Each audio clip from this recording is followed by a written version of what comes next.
Hey there, I'm Brian, founder of the Grief for Growth community. If you're navigating loss and seeking a place of healing, connection, and growth, we're here for you.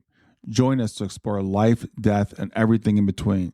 Together, we'll find hope, strength, and the tools to keep moving forward. Visit grieftogrowth.com. That's grief, the numeral 2, growth.com/community, and join for free. I hope to see you inside. Have a great day. And now, onto the podcast.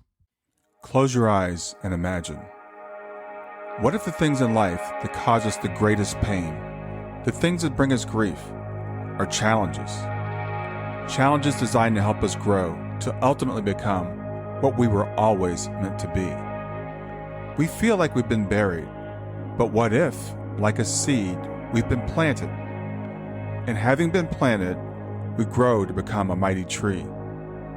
Now, open your eyes. Open your eyes to this way of viewing life.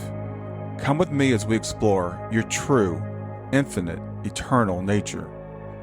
This is Grief to Growth, and I am your host, Brian Smith. Hi there, and welcome to Grief to Growth, where we explore life's most profound questions and navigate through life's toughest challenges. I'm Brian Smith, and whether this is your first time listening or whether you're a regular, thank you for joining us on this journey to uncover who we are, why we're here, and what lies beyond this life. Today, I'm honored to have with me Dolores, Cruz, and Allison. They are two deeply inspiring voices from the organization Helping Parents Heal. And if you listen to the program from any amount of time, you know Helping Parents Heal is near and dear to my heart. I've been part of the organization for about 8 years myself. We are fellow Shining Light parents, and we'll talk about what that is. But as parents, we've each experienced the unimaginable pain of losing a child. Dolores and Allison have embarked on a path that's transformed their grief into a powerful source of healings for others. Together, they've contributed to the new book, Shining Light Parents Speak. And that book gathers the stories, insights, and wisdom of parents who, like them, have experienced the loss of a child and emerged with renewed purpose and connection. So in this conversation, Dolores and Allison will share about their own journeys through loss, the signs and spiritual connections they've encountered along the way, and how they found meaning in their children's lives and their legacies.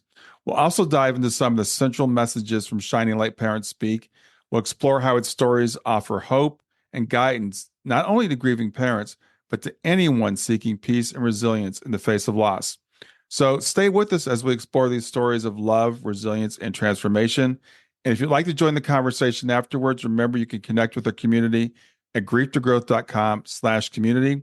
If you're listening on YouTube, make sure you subscribe and like so you get all of the notifications. And with that, I want to welcome Allison and Dolores. Thanks, Brian. Thanks so much. It's wonderful to see you and be on your podcast. It's a great show. Yeah, thank you so much. Yeah, it's great to have you both here. Dolores has been on before, so if you haven't seen or listened to that episode, make sure you check it out. But what I'd like to do is start off with, I was telling them before we got started, we always like to honor our children. Our children are the ones that inspire us. Our children, they still live through us and with us. So let's start in alphabetical order. So we'll start with Allison. I always at the first, right? Allison. So Allison, tell us about what brought you to Helping Parents Heal. So my son, Davey, transitioned in 2016 in a single automobile accident. And before, what was interesting, Brian, before he transitioned, in the days leading up, he started talking. It was really interesting. He started talking about God. And, he grew up, we went to Catholic masses, but he wasn't very religious. And he did Young Life in high school. But again, not really talking about God. And it was the weekend before I was away, and my husband, David, came home, and he said, "Dad, I know God exists." Well, my husband is kind of like, "What is going on here? Did you use some drugs? What's going on? What is all this?" And David's just like, "Look, I just know. And this is what life's about. It's about loving people and being kind." And he just was going on and on. And David was having a hard time with it. He's a very, I guess, left brain guy, and he was having a hard time. So on the morning of Davey's accident, Davey called me because I wanted to speak to him about it. And I said, "Hey, Davey, your dad's having a hard time with this." He goes, "But Mom, I just got to tell you, I know God exists." And I'm like, "I cannot wait to talk to you about this." He was coming to the beach the next week. I was like, "We're going to sit down and have this great conversation." And I said, but you're freaking him out. Can you just tone it down a little? And he said, sure, Mom, but you never have to worry about me. And I was like, okay, okay. And Wow. he goes, I'll always be with you. And he said to me, Mom, you're my soulmate. You just get me. And I was like, soulmate? In my head, I'm thinking, I've never heard that before, except for like in a love relationship. And he told me all these beautiful things. And then we hung up, and he had his accident later in that afternoon. And so it's sort of, when it all happened, I was like, he was telling me something. He was telling me, I'll never leave you. He was telling me I'm his soulmate. And it set me on this path, and all of us on this path, because he talked to his sisters, he talked to his dad. It was like he was on this mission to talk to everybody. Wow. And so I knew he was not gone. I just knew it. And so I needed to find a place that I could talk about that. And Helping Parents Heal is this beautiful organization of people that feel the same way I do, that they're not gone. And we can talk about that. Wow. How old was he again? 24. 24. And so you said he hadn't spoken like that before. No, he was this kind, gentle soul, right? He just, between his two sisters, he was we call him the equal sign. He would, if they were fighting, he would make them laugh and goof off. He was just easy and kind. And so, yeah, no, it was so out of left field. Yeah. Yeah. And Dolores, tell us about your son. Yes, Eric is the youngest of my 4 children. He was 24 years old when he also had a car accident, which, by the way, we'll talk more later about the interesting coincidence, so to speak, synchronicity going on there. He was just, and I think we can say this about so many of our children, just so kind and compassionate. And that's what people talked about immediately after his transition. The only sign or indication I got, which I had no idea at the moment, but totally connected with it in the moments after hearing when they came to my door to tell him that he had been in a car accident and passed, was that morning when he left work, he was still living at home. He had this brand new job. He was so excited about it. It was like a good job with good money. And he, as is our custom, he goes out the door, I say goodbye, give him a kiss, walks out, and then goes down the driveway and leaves. This day, he said goodbye, took those 2 steps down, started to walk, and then he turned around, he looked at me and he said goodbye again, which is no big deal, right? He just said goodbye again. He had never done that before, and I noticed it. And I just thought, I wonder why he looked back and said it again. So tiny. And yet, when I was told that he had passed away, I thought of it immediately. Yeah. And his soul knew and was letting me know goodbye. It was, as you know, all know very well, how awful and devastating that news is, and having no idea what to do with yourself and how to take another step or another breath and what's the next day going to be like. It was really rough. I, like Allison, knew he existed, knew he was around. I started talking to him immediately. I knew he could hear me. I was crying out to him that what happened? I need a hug. I need you here. And that went on. And a really interesting thing did happen about 10 days later when I went to the store, and some young people were out in front taking donations for a cause for education against drug resistance education that I was familiar with. And I told myself, I'm going to go make a donation. And when I came out and went up to this young man who was the same height as Eric and age and build and nice, friendly personality, I talked to him a little bit, wrote him a check. And when he handed me the receipt, he said, "How about a hug?" And what I knew in that moment, nobody says that. It's outside, when you're taking donations, who's ever said that? It said, of course, I'll always take a hug, gave him a hug, felt like I was hugging my son, and walked away just blown away, knowing that was him and thanking him, and just knowing he was, again, it was proof that he was there. And I continued just reading whatever I could. I know we've all done the same thing. Anything related to afterlife and spirituality and near-death experiences and all that. The way I found helping parents heal, which was very interesting, is that I got this friend request from someone I didn't recognize, so I didn't respond because I don't. Then I got a message saying, I'm your cousin, Susie's cousin on the other side, who I'd never met, but I then understood how we were connected. She said, I need to tell you about this organization because I heard about your son. And my son also made his transition a year ago. So someone who I had no idea, but reached out, told me, again, this is our language, that our sons said, hey, gotta let her know. You know, her son told my son, who made sure that that connection was made. And that is how I found Helping Parents Heal. Again, as Allison said, amazing to be able to talk like this. I cannot talk this way to most people. And it's so wonderful to know that, you know, Brian and Allison and so many hundreds of thousands of others actually, where we can have this conversation. It's wonderful. Yeah. You know, it's funny that you say that. It's something I guess I've kind of started taking for granted because I've been part of the Helping Parents Heal family for, I guess, about 8 years now. And we've gotten together. We've had, 3 conferences, and we talk to each other regularly through Zoom meetings and stuff. So we talk this way amongst ourselves. And I frankly don't care what other people think. So I talk this way among other people too, but I know people probably think I'm crazy. Yeah. Oh, well. Yeah, it's true. They probably do. And there might be a couple who kind of start to resonate a little bit, but they've never really had that conversation.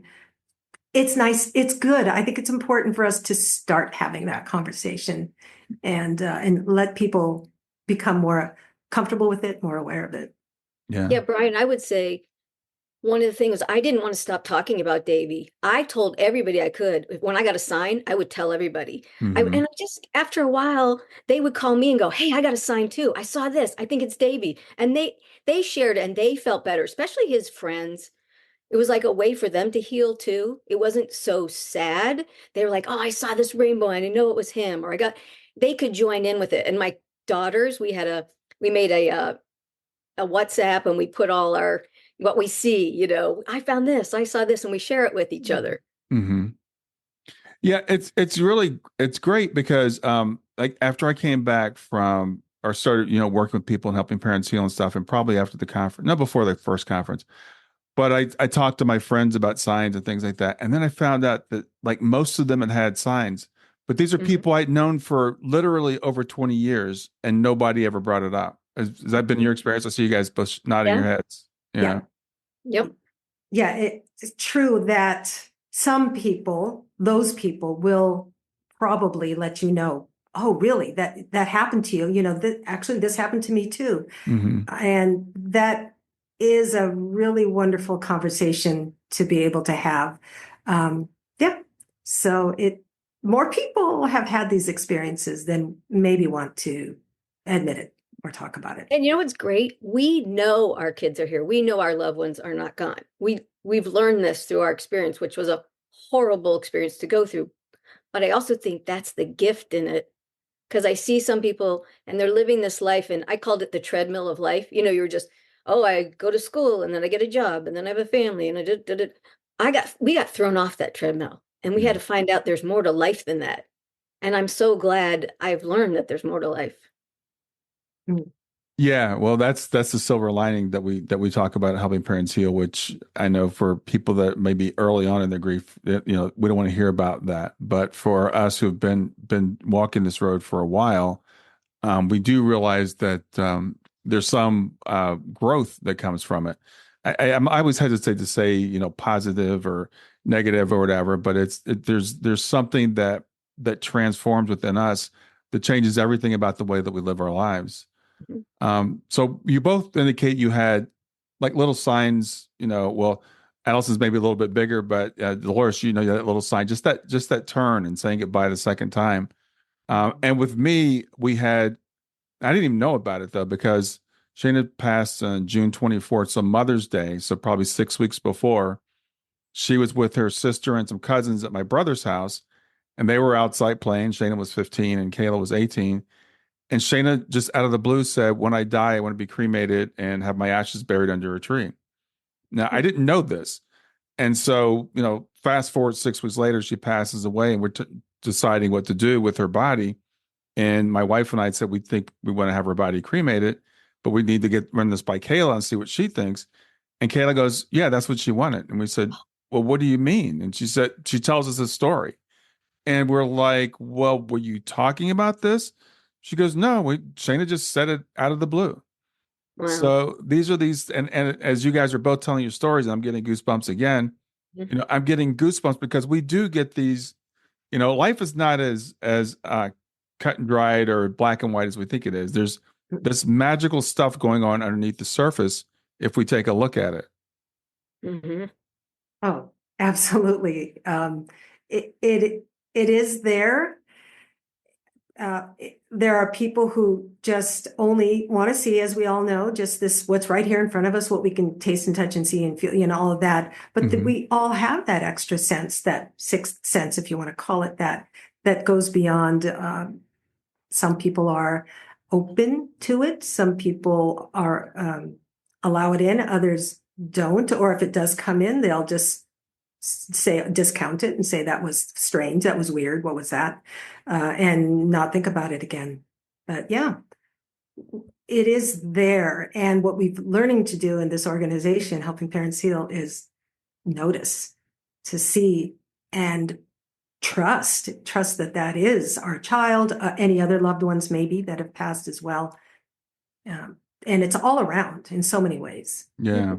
So I'd like to ask each of you what were your beliefs about the afterlife before your children transitioned? It's not something a lot of us think a lot about. So did you have any beliefs, and what were they? I'll go first. Yeah. I grew up going to Catholic church. I didn't ever resonate with the message. I was brought to the church, but I liked the music and I liked the church. That really got to me. The music would just fill my heart. And so I kind of did that with my kids because I wanted them to have something. But I know I was searching for something more. So I started, when they were a little bit older, I started going to other churches. I feel like I was like seeking, and I would do it on my own and then bring them. But then they would be like, what are you doing, Mom? So I was searching. And so I think this was part of my journey. Like I had listened to people like Abraham Hicks, which I know a lot of people would say, wow, what is that? But what I knew about that? I didn't understand channeling. I didn't understand when she said non-physical. I was like, I don't know. But I loved the loving message. And I was a worrier. I was worrying about my kids. I sometimes wonder about this. Like, did part of me know something was coming? And I wanted something to teach me not to worry. And her message was focus on what you want for your kids, not what you don't. So I was there, Brian. That was what was happening to me. So when this happened, I was like, whoa, this is all playing out, Yeah. Yeah. How about you, Dolores? I also was raised Catholic. I went to Catholic schools as well, from first grade through high school. I had a great experience. I was into it. I always believed that there was more, and always prayed. And my prayer changed, and it became not just, formal prayers, but conversation. I had all that. I remember even within that year previous to Eric's accident, which by the way was 2017, that I just felt joy. I would sit and look at the trees and the birds, and I just felt all that. And then when this happened, everything exploded, and I was angry. I thought I was a good person and that this, why, wasn't supposed to happen. That was one of my mantras in the beginning. This was not supposed to happen. In my prayers, I was angry at God and saying, you better effing explain to me what's going on here. I want to know why. And that's what I said every night. I was no longer sweet. I was direct about that. As time went by, the books came to me and I began to understand more and more. This idea I had of God in a box was just expanding and expanding, and still hasn't stopped. Mm. And so now there's just the idea of heaven. I knew there was, but now hearing near-death experiencers and other people with maybe mediums or whoever that have more to say about that, it's been so comforting and helpful to know more details. The other thing, by the way, is heaven, I used to think was somewhere far away, it was tucked away and that's where everybody went, Right. and then one day you'd go there and, oh no, it's here. It's right here. And so that's something else I've learned. And that's why they are here. And God is not a man in the sky, drudging you, that it's the creator. God is the creator, the source of all love, not male or female, this whole energy. So there's just so much, and it's continuing. And I think it's just awesome.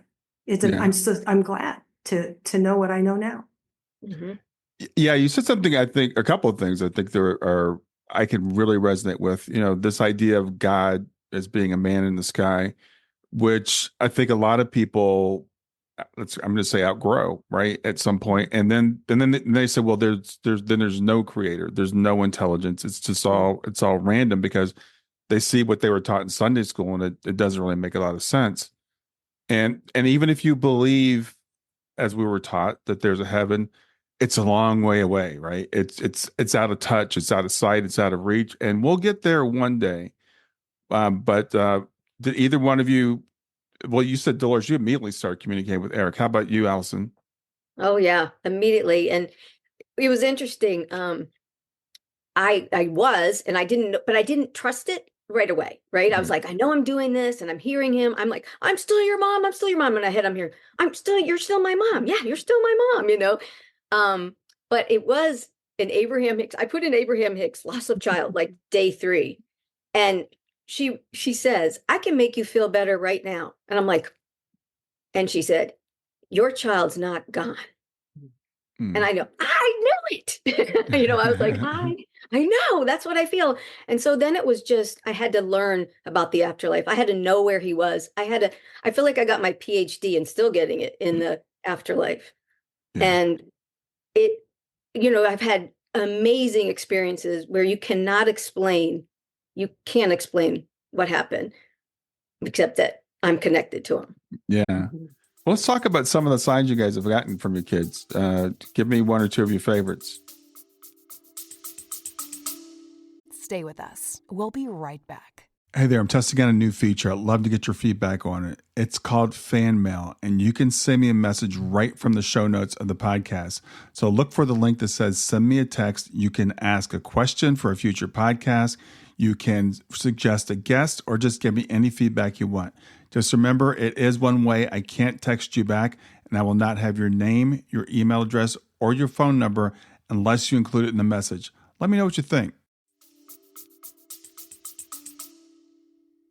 Well, by the way, I want Allison had a beautiful story of a connection with Davey at a wedding. And when we discussed this before, I hadn't brought up that. Yeah, and this is the one I'd like to start with, and then I have another really cool one.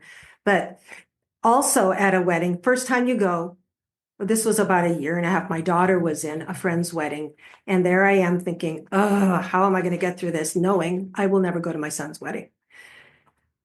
We get there, it's lovely, it's outdoors, everything's fine, and just like Allison told in her story, as soon as the mom comes down with her son, I just stood there, I wasn't noisy or anything, but oh my gosh, the tears were just pouring down my cheeks. And in that moment, for me, in my third eye was Eric. He was there in a dark suit, a suit with a dark blue shirt and a tie, and he was just there for me. And this went on for about 15 minutes. I assumed I was fine crying because everyone would go, oh, it's a wedding. People cry, right? So I didn't think anyone was going to wonder, but I wasn't leaving yet. I sat through the ceremony. And then, of course, after that, I had to go to the restroom and clean my face and everything and just feel better a little bit. But he was there and he was letting me know he was right there. It was clear as day. It amazing. And the other thing I would love to share, when I went to Prague with my husband and two friends, a couple, and I knew Eric had spent time during his study abroad. He had gone to Madrid, but he then backpacked around, different cities in Europe. So we went to Prague, and I'm like, oh, I know you were here, Eric. This is cool. Oh, yeah. And we went to the castle. And in the castle is this very old church. I think it's from the 13 or 1400s, the St. Vita, I believe. I could be wrong. But anyway, you got to climb this spiral staircase of about 200 steps. Maybe it was more, 250 or something. But it was really quite a trek up. We're going up this, I'm in front, and my husband and then my two friends behind, and we're kind of laughing, and because we're huffing and puffing, and it's like, oh, the old people got to get up there. I look back and I'm laughing, and right between my husband and my friend Linda is Eric, and he was a little holographic, a little bit of a translucent, slightly, but not totally solid, obviously. But I see what he was wearing: his jeans, his shirt, his t-shirt, his kind of a jacket, army color jacket. And he's just kind of like, he's walking up with us. Mm. And we get to the top, and these were friends I could tell that to. I said, Eric was walking up there with us. They loved it. They were all like, wow, that's amazing. So in that case, I was able to just see him for a few seconds, I guess. Wow. Yeah. Wow. I was like, okay, you're with us. It's great. Yeah. How about you, Allison? So the story Dolores was talking to was, I've had so many, but this one was the one where I knew I'm connecting with Davey. So right after Davey transitioned, we had to go to a wedding a couple of months after. And I was like, all right, I can do this, because my girls were in the wedding and they're like, we're not gone. You still got to be there for us. So I go to this wedding and I'm doing great. And then the mother-son dance happens. Mm. I wasn't even thinking this. And all I thought was, I will never have that mother-son dance. So I just got up, like Dolores said, and I went to the bathroom and just did the wave of pride. You know how it comes. You don't even expect it, right? You'll be in the grocery store and it'll just happen to you.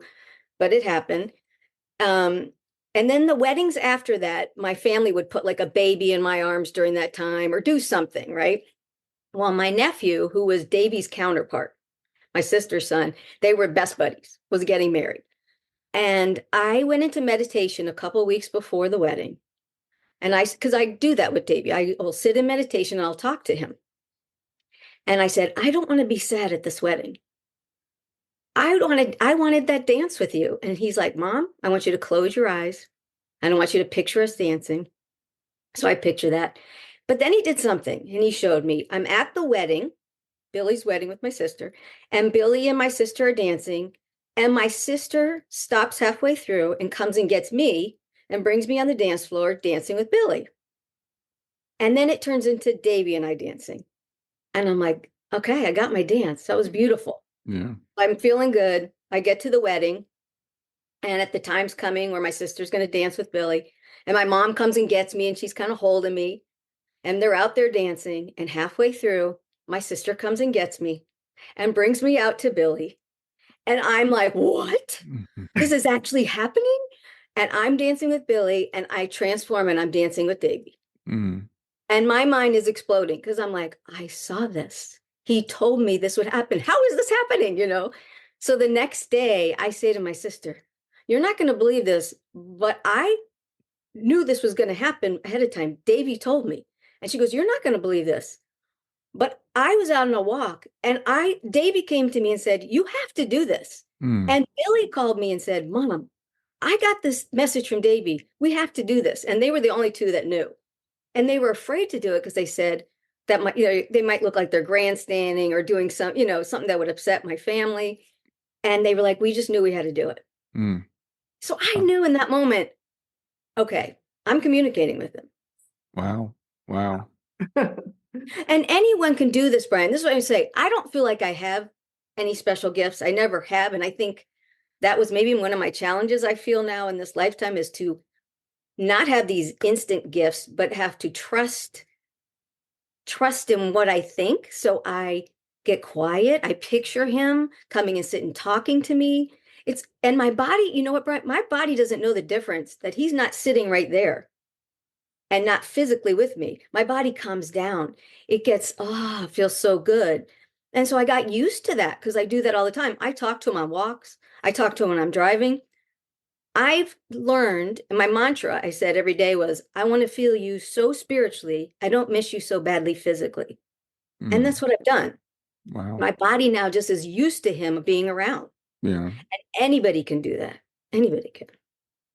Yeah, it's interesting when we talk about special abilities, and I'm a very rational left brain person, engineer, and I tell people I don't have intuition, but I realize that we all do, and we get things different ways. And sometimes other people will say things in a certain way that sounds so certain. And I remember when I was a little kid in church, people would say, God told me this or God told me that. And I would say, God's not talking to me. What's going on? Why is God talking to all these people, but he doesn't talk to me? So I'm also the person who's always asking questions. So I'm like, I would go to people like, well, what do you mean God told you? Was it like a voice in your ear? Was it a burning bush like Moses got? I mean, how did God tell you this?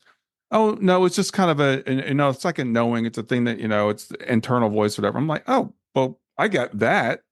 So sometimes we have to trust, different ways. And it's interesting because Dolores said, that she saw Eric. And so when I would compare to other people, I'm like, well, I've never seen Shayna, or I've never heard Shayna. And people say, I felt them touch me. I've never had that experience. So we all have different experiences. Yeah. So so for people that are listening, and I'm going to talk about those early stages of grief, because for a lot of times people are listening to us and they're like, they have no idea what I'm going through. Look, they're doing great. They're fine. Talk about what it's like in those early stages, because people think they're stuck and they think they're going to be there forever. Stay with us. We'll be right back. Hi there. I'm really excited to tell you about my latest ebook. It's 4 lessons that you can learn from the near-death experience without going through all the trouble of dying to learn them. I've been studying NDEs for several years now. I am completely convinced that not only are they 100% real, but that there's some very universal wisdom that we can get from the near-death experience. And I've distilled that down in this book into 4 short lessons. And I've also given you all the reasons why I believe that NDEs are absolutely real. So go to www.grieftogrowth.com/NDE lessons to pick it up for free. www.grieftogrowth.com/NDE lessons. I hope you enjoy it. Well, I'll be glad to, share that. I felt like I was in a deep, dark hole, an abyss. There was no light. I had no idea how I could get out of it. I didn't think I could ever see light again. Certainly didn't think I would ever feel joy again. I did not know how I could live. How could I keep living a life without my son? And little by little, again, there was a lot of love and support around. I have a feeling you had that same experience from family and friends. But again, by the readings that I did, it just started to propel me along. And I do want to mention one thing. I know that people I've heard say that even though that they don't want to laugh or smile because it would be disrespectful. Now, even though I didn't know how I could ever live again, it's not that I didn't think it would happen. I just didn't know how. So it's not like if it were to happen, I was going to push it away. When it started happening, when the days came and I did feel like I could laugh and I did feel I could smile, when I finally was able to look at photos again of him, which for me, it wasn't that long, maybe like 2 months. And then I could start to look or hear music because he was a musician and it was just too painful.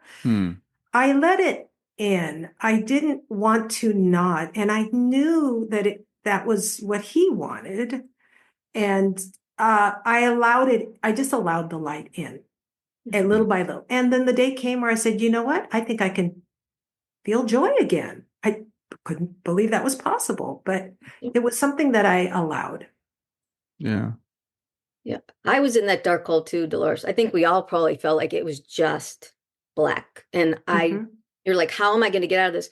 But it was my faith, I have to say. And this is what I always wanted for my children, is to have a little bit of that faith. And it was that faith that got me out. Like, you're not alone. I did feel God's hand, whatever, love, the hand of love, that was like, just keep at it. Don't give up.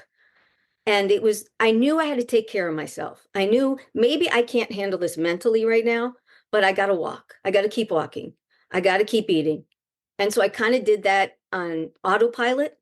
Like, I got to take care of this physical body, because grief is horrible on your body. And I don't know, this is kind of weird. I think this now, maybe grief is so horrible because your soul knows they're not gone. And your soul's like, wait a minute, what are you doing this for? They're not gone, but grief feels horrible. And I knew I just had to take care of myself, and slowly reading about other parents. That's why this book is so important, Brian. This is what I would say. I couldn't wait to find books of parents who believed their kids were still with them. I wanted to find out what they did. I read your book. I read so many books about parents who found their way. And here's a book with 130 parents telling you they're not gone, and their messages and their signs. So it's an awesome book. I would have loved this then. So I would suggest it for all new parents in this process, because once you see there's other parents and there's hope, you're like, okay. I mean, I would say the first year, for the people listening, is the toughest. It's your first Christmas, it's your first Mother's Day, it's your first birthday. But this is what I would suggest. On those days, like your child's birthday, I went out and did an act of kindness with Davey. I was like, Davey loved IHOP. So I put, like, he was going with me, and I went and bought somebody's meal.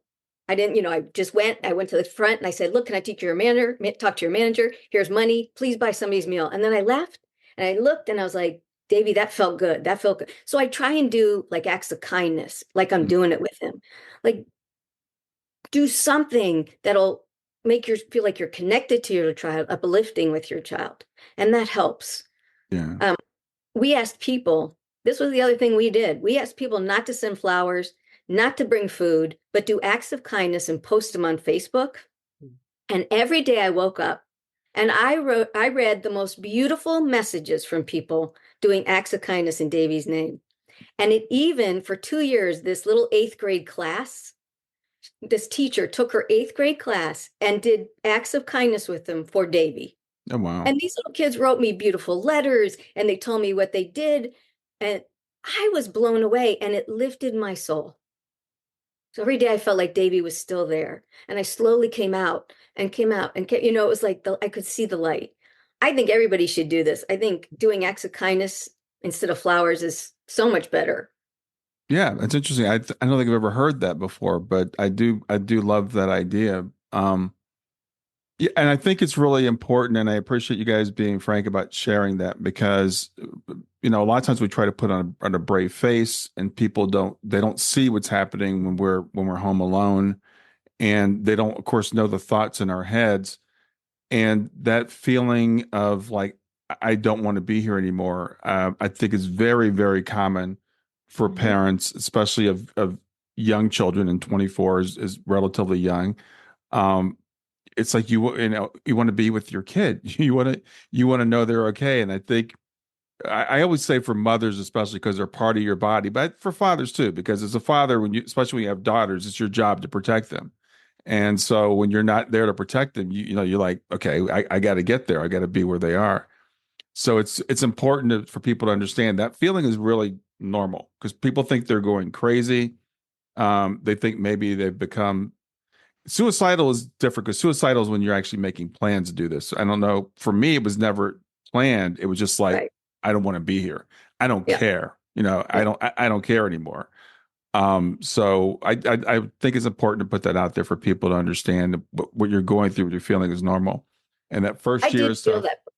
Go ahead. I did. I remember saying that in my head, but I heard Davey say, Mom, what about the girls? What about Dad? Yeah. I'll be here. I'll always be here. And I was just like, you're right. Right. Right. Yeah.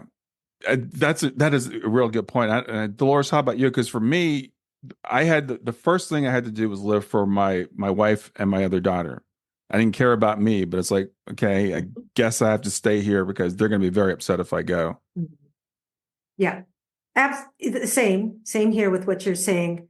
If something had happened to me, that would have been fine with me. If I had, whatever, I wasn't going to make anything happen. I wasn't going Hmm. to end my life.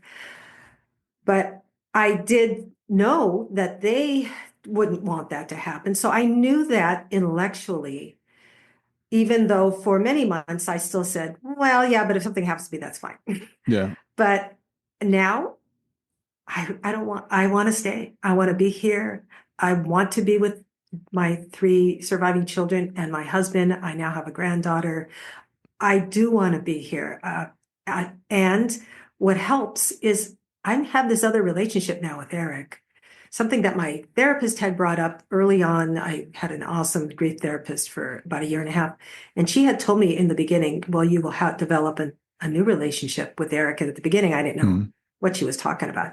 I totally understand it. Yes, Eric is here. He sees everything that happened. I know people say that it's awful that they've missed things. They haven't missed them. Right. We miss seeing their reaction. We miss seeing their interaction. We don't get to see that. I would love to see that, but Right. no, they're with us and he's here. So yeah, it's total shift. It does shift.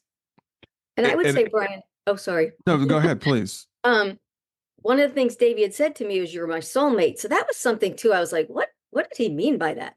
And then when I read Robert Schwartz, am I saying it right? Soul Plan book, I was like, oh, that's what he was talking about. Because when I first thought about it, I thought, God's not mad at me. I didn't do anything wrong. Like Dolores, I've been a good person. Why does this happen to me? Right? I didn't think, well, why do some kids live and some kids don't? I mean, it's just haphazard, right? And then I thought the soul plan that Davey and I planned this. I thought at first, no way would I have planned this horrible thing. It is too painful. There's no way. And then I sat with it and I thought, that is the only explanation. That is the only explanation. And you know what? I'm not going anywhere. I am going to get this right so I never have to do this again. Yeah. That's a great point because I remember being at the first Helping Parents Heal conference, and to a person, we're all like, "We're not coming back. We're not coming back." And I thought about, we have these things we do in life, and we say, I've heard a lot of times when women have their first child, they're like, "I'm never doing that again. It was too painful." But then, a few months later, a couple of years later, like, "Yeah, I'll do it again." So I try not to say never but I don't want to. Well, I want to make my daughter proud. I think you guys probably feel the same way too. Shayna, I know she would be like, "You got to stay there. You got to do the work." And she'd be she's going to be on me if I don't, because I know I'm going to face her one day. I'm not worried about being judged by God. I'm worried about listening to Shayna. Yeah. I have, again, along this whole new journey, spiritual, of course, it's more and more spiritual to me. And by the way, when I said those prayers were so hard to God, eventually they just became, thank you so much for all of this, for every day, for the things, the beauty and all of that. But I know I'm here for a reason. Now I get that. And boy, do I want to make sure I do whatever. And whether or not I understand that reason, that's okay. I don't have to know exactly what it is. I trust I'll be led. I trust that things will unfold as they should. But I really hope that I'm doing everything I can here that I'm supposed to do. So I don't want to go anywhere. Yeah. I just interviewed someone pretty recently. In fact, I just released the podcast, and we have this thing. We think of things as it's got to be this or that. Either I planned my whole life and I'm in control of my whole thing, or it's the opposite, that God's in charge of it. And why did God do this to me?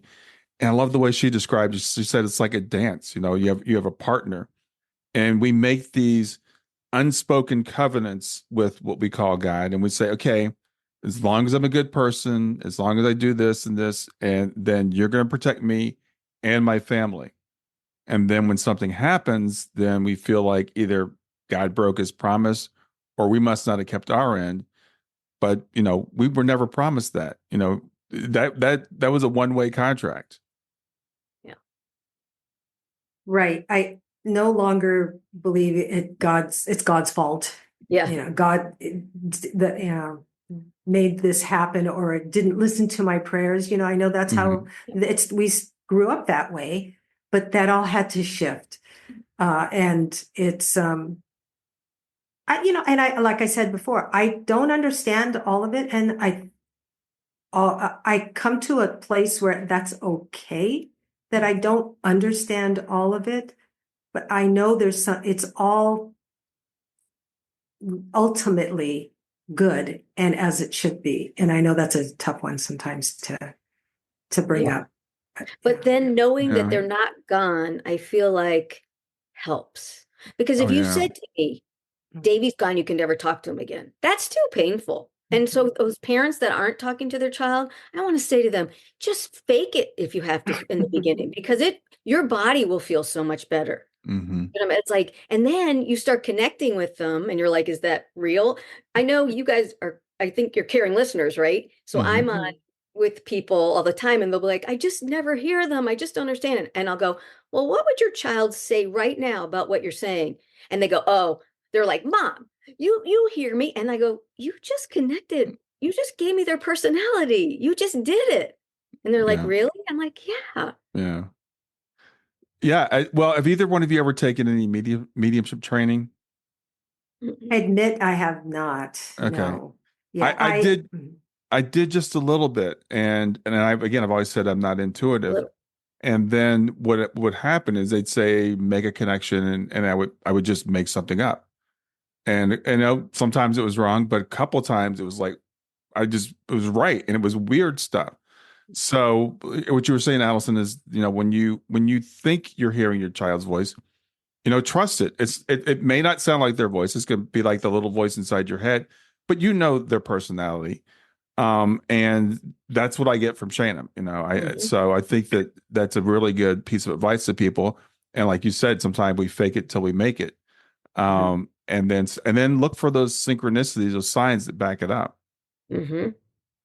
Yeah. And the automatic writing as well. Similarly, talk that about I have done. I have done, where you sit with a journal and you can write out a question to your loved one, your child, and whatever's coming to you, whatever it is, just write it down. Don't decide whether or not you think it's really, just write it all, ask a question, write an answer. And I did that and purposely just kind of set it aside, looked at it a week or two later, and went, wow, that's Eric, and so it's that trust and getting out of the way, I guess. And that is a form of mediumship, because mediumship is just being in the middle, right? So automatic writing is a way kind of getting your brain out of it, and you just write what comes to you.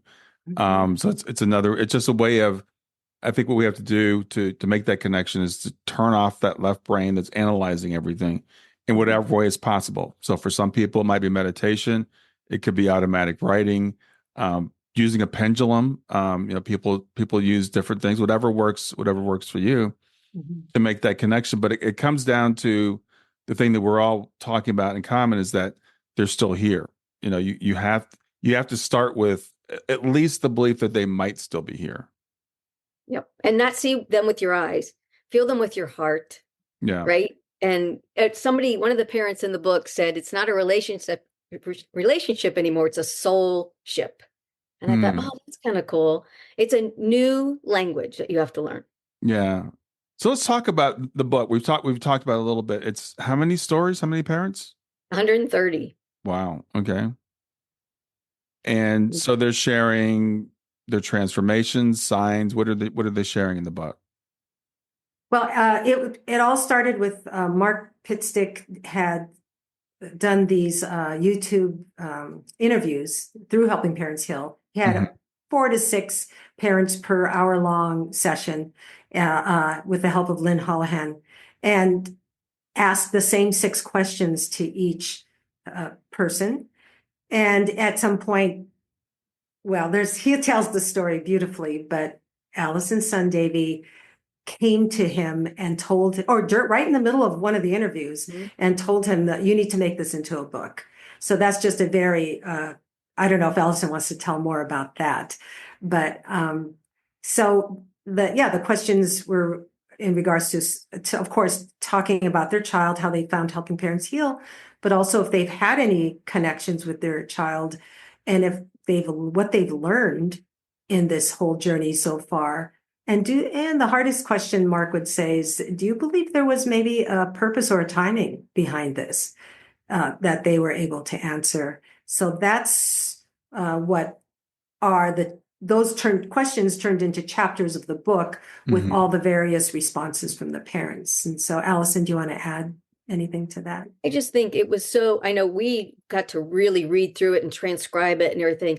So I got the benefit of it. And you just hear these amazing stories of people who went through the horror and tragedy, but came out on the other side. And all they've learned is so powerful. Even for me, being 8 years in, I was like, wow, this is so cool to read this and see this. Yeah. Yeah. There's something about knowing that other people have been what you've been through. And even though we know it intellectually, yes, other people have had children in car accidents or children lost to suicide or fentanyl or whatever. You still feel, at least I felt very lonely. Like nobody really understands, what I'm going through. And when I started doing the research for my book, I realized the percentage of people who lose a child, especially when you're over the age of 50, which I was when Shayna transitioned, it's not that rare. It does happen. And we don't know when we walk out and we see people, we don't know that they've lost a child. So there's something about helping parents heal that, does it make you feel less alone, Yes. being a part of this organization?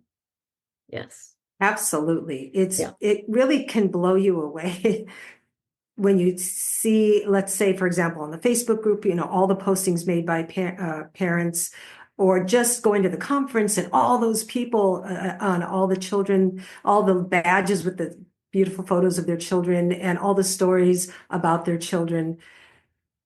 Yes, you realize I'm not the only one. I'm far from the only one. This happens to a lot of people. And it somehow provides some strength, I guess. And also the message that we're shining light parents. I didn't know. I don't know about you guys, but I couldn't be in grief forever. I was like, this is too uncomfortable. It was like I wanted to crawl out of my skin. I didn't know how to, it was so painful. Yeah. And so when shining light parent, I let Davey light shine through me. I want to be the best I can be. I living life with him and let him come through to me. I loved that idea. And I love that. I do feel like a shining light parent. But what's interesting, I feel like Davey's with me now all the time. And now it's more about learning about my own soul. Right. It's like I've kind of transitioned into learning, because I know he's with me. He's right here. Yeah. So now it's about learning more about myself and my soul. I agree. I love what you said about grief being so painful. And it's weird because we'll often hold on to the pain because we associate the pain with our loved one. And we think if we let go of the pain, we're letting go of them. And and it is a choice. What we're talking about is a choice. And I learned it really early, back when I was like, I don't want to be here. And if I am, I'm never going to heal, because I'm going to show the world that, I love my daughter so much that I was never the same. And I made this vow internally. And I went to a meeting of another grief organization, and this woman walked in. She was 10 years in. She was miserable. She made everybody in the room miserable in 5 minutes. She was still angry. It was like her daughter just had passed the day before, or I would say died, because I think she thought her daughter had died. And I came back from that and I'm like, I can't do this. I can't, even though I don't want to heal right now, I can't do this to my wife. I can't do this to my daughter. I can't do this to other people that are around me. I don't have a choice. Right. Yeah, there is some stigma, or I guess, I don't know what the right word it would be, but for people who believe that maybe that's how they connect. Maybe their way of connecting with their loved one is through the pain. Yeah, that's what, yeah. And so what And maybe they don't believe their loved one or their child, let's say, is right there. Maybe they believe their child, if they exist at all, is far away. So therefore, that pain is a way to connect. Whereas what we have found, and a lot of people have found, is that since they are here and we do have a relationship with them, it doesn't have to be painful. And I know that Brian, you and I took David Kessler's course, and the educator certification for grief educator. And again, his basic message is to remember them with more love than pain. And you don't have to be in pain all the time to still connect.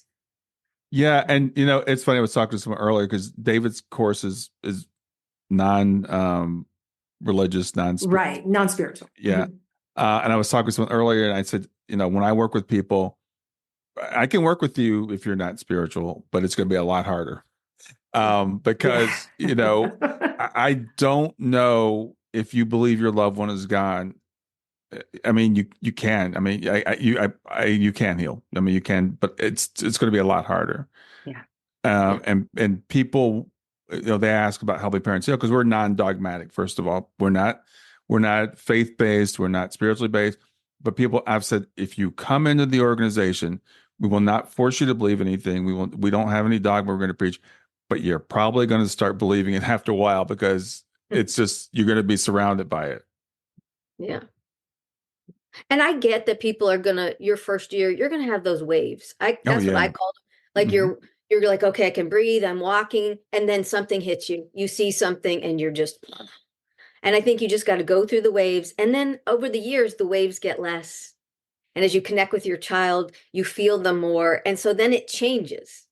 You feel them more as time goes on and the waves are less. That's what I'd say. There is hope. Yeah. And everybody can do this. Yeah. And when the waves hit, people will think, okay, I just took a step backward. I thought I had healed, but then I had to go to a wedding and I had to watch the first dance.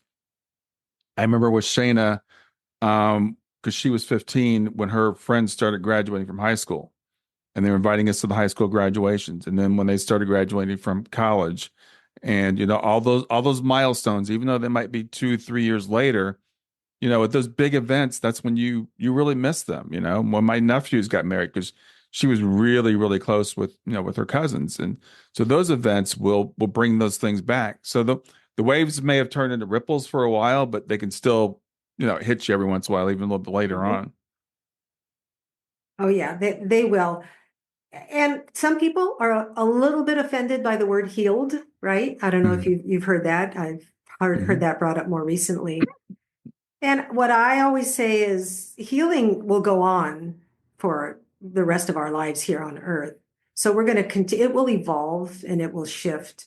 Yeah. But it's not like one day we'll go, oh, I'm done healing and I'm good. Everything's fine. Because of course, as you've been mentioning, we're going to continue to have those feelings, and the missing isn't going to go away.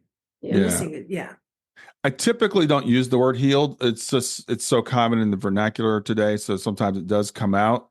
But I remember one of the first grief counselor I had, and she used a great analogy. She said, right now your heart is a big hole in it, and it's been ripped open and it's raw around the edges and it hurts. You're always going to have that hole, but the edges will heal up. So there will always be that place. And grief, I also want to say, based on that, is grief is not a disease. It's not something to be healed, but that deep, raw, I don't want to be here pain, that we can move on from. We can move forward and say, yeah, I miss them. Yes, I wish they were here, but I'm going to enjoy my life because, well, no, I wish they were. They are here. We're talking about. They are here physically, but they're not here in the way that we would like for them to be here. Yeah. And you can have amazing moments when you connect, when you just start believing it. Just be open to it. That's what I would say. And like I said, even if you have to fake it, but when you connect, when you just put everything else aside and just pretend you're talking to your child and feel their love and get in that moment. Don't think about anybody else. Just be there. You can feel such love. It's unbelievable. And I think maybe because they're helping you connect to your soul, That's kind of how I see it. Okay. Where Where did that come from? did somebody do that? Did you see that? Oh my gosh. Okay. I don't know what that was. We know But that where was that, yes. we They know where agreed. that came from. Okay. Thanks. Okay, that was fun. So for anybody that's listening to the podcast, not watching on Zoom, this thumbs up with bubbles around it just came up. And I know there's a Zoom reaction thing. But I don't know if you triggered that somehow, but it's not triggering now. So I don't know how that happened.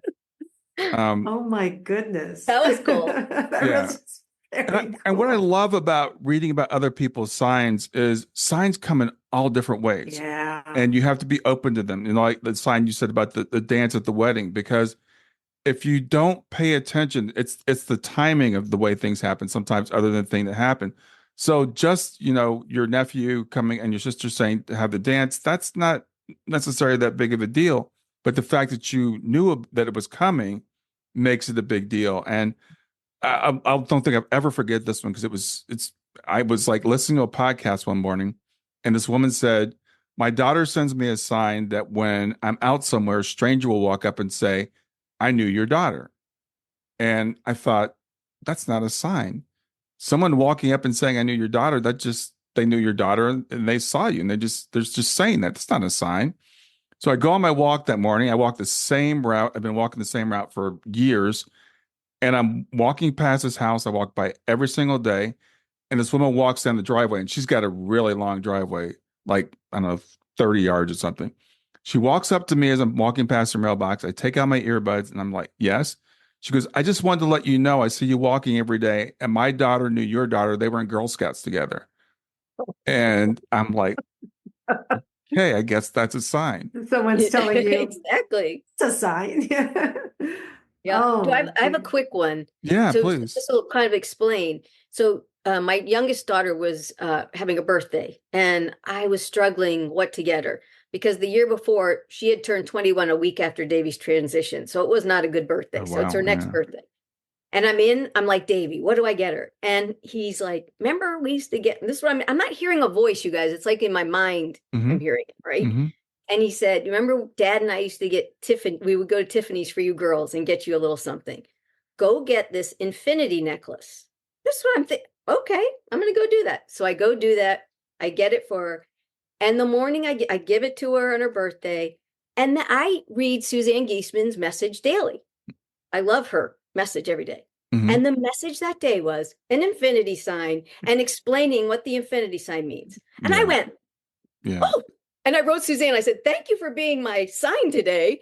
And Yeah. it's that kind of thing. You just have to Right. pay attention. It's not like, hey, Mom, I'm here. I'm talking, you know what I mean? It's like, you have to just pay attention to things. Right. Right. And again, I think that's what like reading other people's signs can help you do because you Yes. start to notice and you realize that it's so yeah, we're coming to the end of our time, but I really appreciate you guys doing this.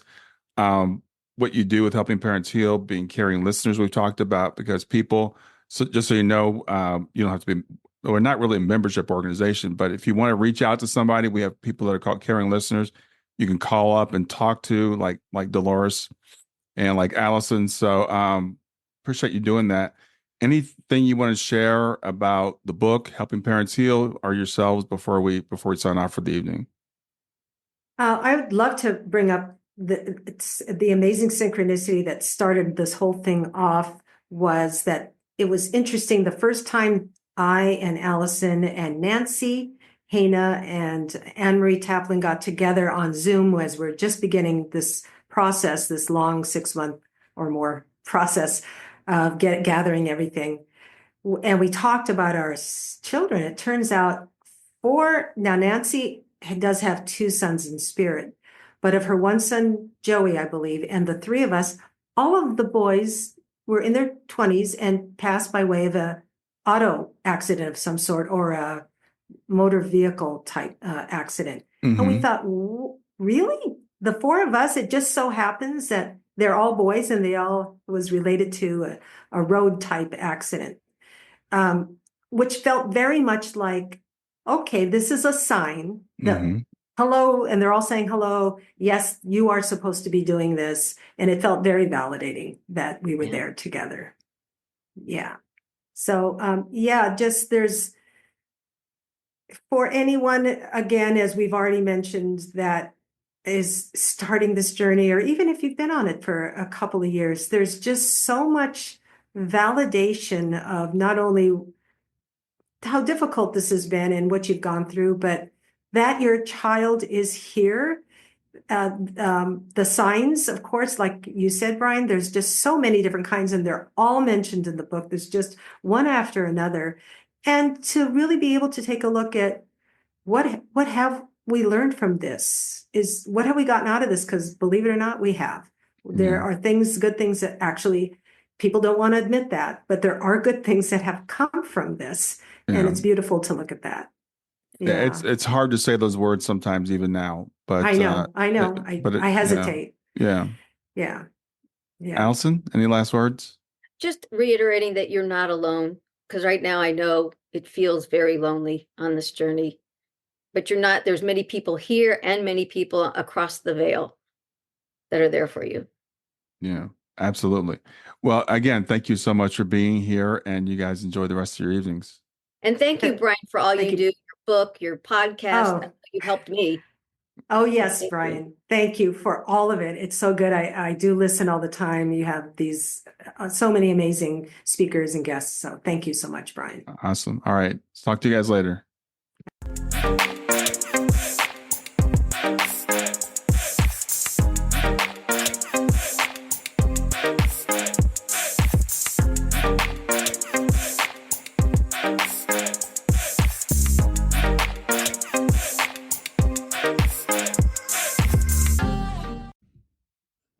Hey there, if you liked this episode, come on over and talk about it. Let me know what you liked. If you didn't like this episode, come on over and talk about it. Let me know what you didn't like.